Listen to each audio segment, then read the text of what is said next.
उपाध्याय जी हमारे साथ जुड़ गए हैं, बीडी सिंह शिवसेना से हमारे साथ जुड़ गए हैं। लेकिन शहजाद जी को मैं पहले कंप्लीट करने का मौका दूंगी, नहीं तो वो नाराज हो जाएंगे। अपनी बात पूरी करिए, लेकिन 1 मिनट में शहजाद जी।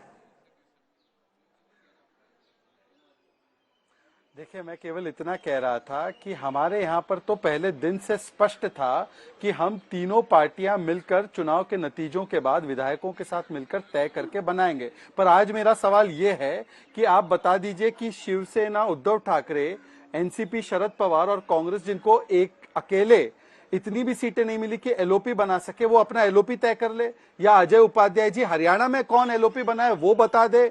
और देखिए, ईवीएम पर ठीकरा शुरू। अब बताइए, वायनाड में ईवीएम ठीक है, झारखंड में ईवीएम ठीक है, जम्मू कश्मीर में ईवीएम ठीक है, बंगाल में ईवीएम ठीक है, पंजाब में ईवीएम ठीक है, और यहाँ पर ईवीएम खराब। अजय जी, पहले तो ईवीएम पर जवाब दे दीजिए, उसके बाद एलओपी क्या होगा आपका महाराष्ट्र में, और किस तरीके से हरियाणा में भी पिछले पृष्ठभूमि में भी चले गए शहजाद जी, उस पर भी थोड़ा जवाब दे दीजिए। शहजाद भाई को तो पहले अपने मुख्यमंत्री का चुनाव करना चाहिए, एलओपी तो बाद में हो जाएगा। जनता ने आपको वोट दिया, माना यंत्र तंत्र संयंत्र के साथ जो है उम्मीदों पर, हालांकि ये रिजल्ट नहीं है, फिर भी मैं मानता हूं कि चलिए आपको बधाई, मोदी जी को बधाई, गौतम अडानी जी को बधाई, और बीजेपी के कार्यकर्ताओं को बधाई।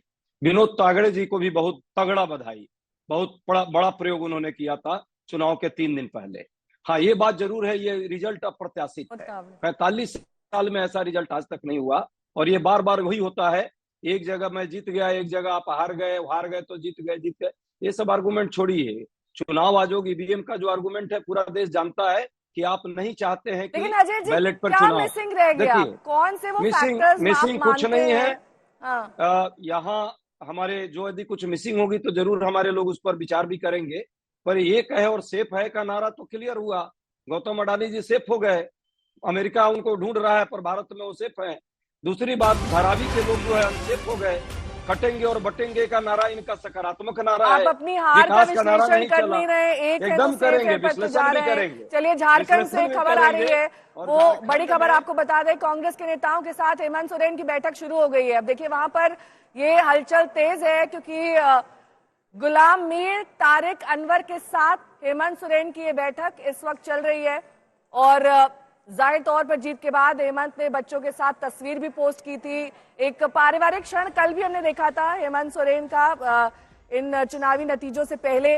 अब उन्होंने पोस्ट पर लिखा है मेरी शक्ति, यानी कि अपने परिवार को अपनी शक्ति बताया है। ये तस्वीर देखिए सामने आई है हेमंत सोरेन की अपने परिवार के साथ, अपने बच्चों के साथ। जाहिर तौर पर एक इमेज प्रोजेक्शन हर नेता करता है, उसमें हेमंत सोरेन भी पीछे नहीं रहना चाहते हैं। उन्होंने कल्पना सोरेन को भी उस वक्त आगे किया था जब वो जेल गए थे, तब उस वक्त कल्पना सोरेन का नाम बतौर सीएम भी सामने आया था। इस बार कल्पना सोरेन चुनाव भी लड़ी थी, और ऐसे में बार बार जो परिवार की बात कही जाती है एक स्ट्रेंथ के तौर पर, एक शक्ति के तौर पर, वो इस तस्वीर के जरिए जाहिर कर रहे हैं हेमंत सोरेन। लेकिन मैं विनोद जी आपका रुख करना चाहूंगी, और खास तौर पर सीएम योगी का ये जो बयान, उन्होंने कहा है कि बटेंगे तो कटेंगे, ये दरअसल उसकी आलोचना भी की गई थी। लेकिन अब क्योंकि 7 सीटों का प्रोजेक्शन उनकी पार्टी के फेवर में आ रहा है, तो एक तरीके से तो जो हिट है वही फिट है ना।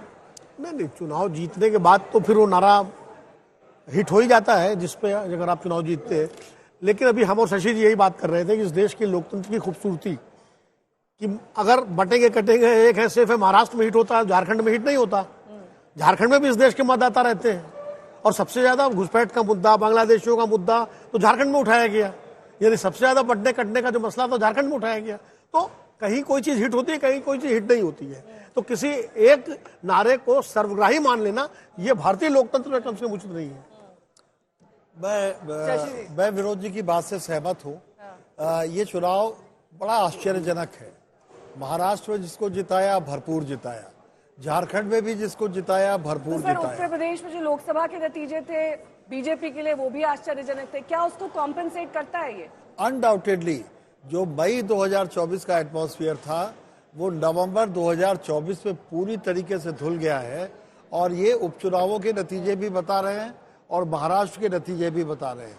झारखंड की जीत को लोकसभा की जीत से या हार से जोड़ना थोड़ा अच्छा नहीं होगा, क्योंकि दोनों मुद्दे अलग है बिल्कुल। एक और बात यह है कि उत्तर प्रदेश के उपचुनावों में कुछ सीटें ऐसी बीजेपी जीती है, जैसे कुदर की सीट है, और जितने बड़े मार्जिन से जीती है, तो निश्चित रूप से वो 31 साल बाद जीती है, जो समाजवादियों का गढ़ माना जाता है, जो समाजवादियों का गढ़ माना जाता है, विपक्ष का गढ़ माना जाता है। हासिल करते हैं तो वो डबल खुशी देती है एक तरह से। तो वो बीडी अच्छा, सिंह करहल में भी काफी लड़ाई हुई है। शिवसेना के प्रवक्ता हैं बीडी सिंह जी, आपको क्या लग रहा है महाराष्ट्र का अगला सीएम कौन, किसके सर सजेगा ताज? देखिए नेहा जी, अगला सीएम तो जो है ये क्या महायुति की सरकार है और महायुति में तीनों लोग जो है बैठ के डिसाइड करेंगे। हाई कमांड से जो डिसाइड होगा वो जो है उसके अनुसार होगा।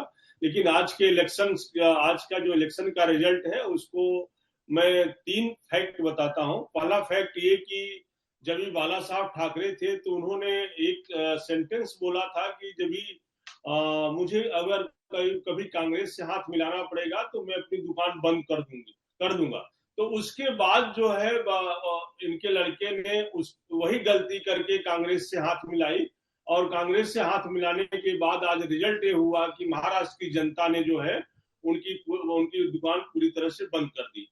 दूसरा फैक्टर ये है कि शरद पवार जी जो है महाराष्ट्र के बहुत अच्छे नेता है और उनका अभी जाते जाते मेन उद्देश्य था कि हमको शिवसेना को कैसे खत्म करना है। जैसे अभी रावत साहब का मैं स्टेटमेंट सुन रहा था, रावत साहब का कहना था कि नहीं ये गलत अमेंडेड है, ये है वो है। तो शरद पवार उसमें जो है रावत साहब का रोल भी जो है शिवसेना को खत्म करने में बहुत रोल है, क्योंकि पवार साहब उनको रात को फोन करते हैं, बताते हैं ऐसा वक्तव्य दो जो है टीवी पे जिससे ऐसा फूट पैदा हो। इस तरह से शिवसेना को खत्म करने में रावत जी का भी बहुत सहयोग है। तीसरी बात यह है कि अभी जो कुछ भी जो उद्धव जी के पास जो भी एमएलए बचे हुए हैं वो क्या है, ये समझ रहे हैं कि ये नाव डूबने वाली है। तो जो नाव चालू है, जो हमारे माननीय शिंदे साहब की नाव गंगा में बह रही है, उस नाव में बैठने की कोशिश कर रहे हैं, हमारे नेताओं के संपर्क में है। और मुझे ऐसा लगता है लास्ट में जो है उद्धव जी। लेकिन सर अगर एकनाथ शिंदे नहीं बने सीएम तो आपकी पार्टी में भी कुछ इधर उधर भटक जाएंगे, उनको कैसे संजो के रखेंगे आप? नहीं, ये बात नहीं है। हमारी पार्टी जो है बहुत मजबूत है और एकनाथ शिंदे साहब जमीनी नेता है, हवाई वाले नेता नहीं है। इनके साथ मैं 25 साल से जुड़ा हूँ। लेकिन जब सत्ता हाथ से जाती है बतौर अगर सीएम, अगर किसी और को सीएम बना दिया जाए तो तस्वीर थोड़ी बदल जाती है।